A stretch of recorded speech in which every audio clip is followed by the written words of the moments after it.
marginalerna. Oskar Jansson i sin tvåfärgade Volvo 240 närmast berget har kört bäst med sina 12 poäng. Så vi ser hur han klarar av starten här.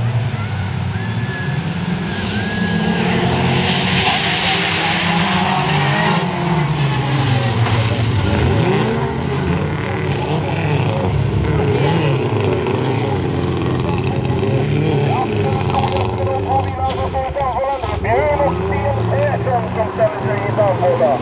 Jaha, då tar vi lite bilar till det får de in på.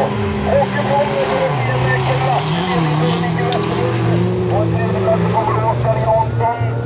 Fjärde platsen kommer Anne Lundén. Ja, och Björn och Sten Persson blir för Skåne stå i bandhålla.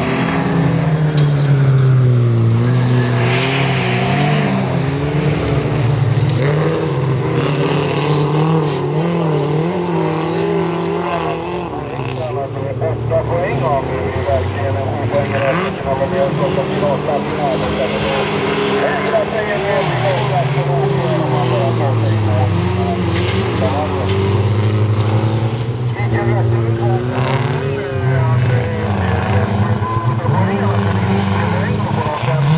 poänger och laddar ju Oskar Jansson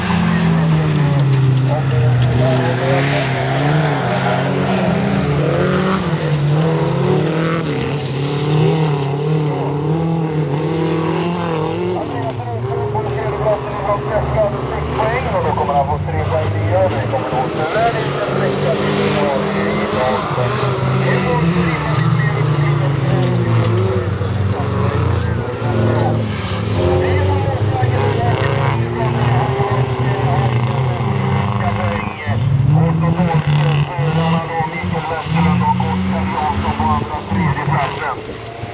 Andreas Rydström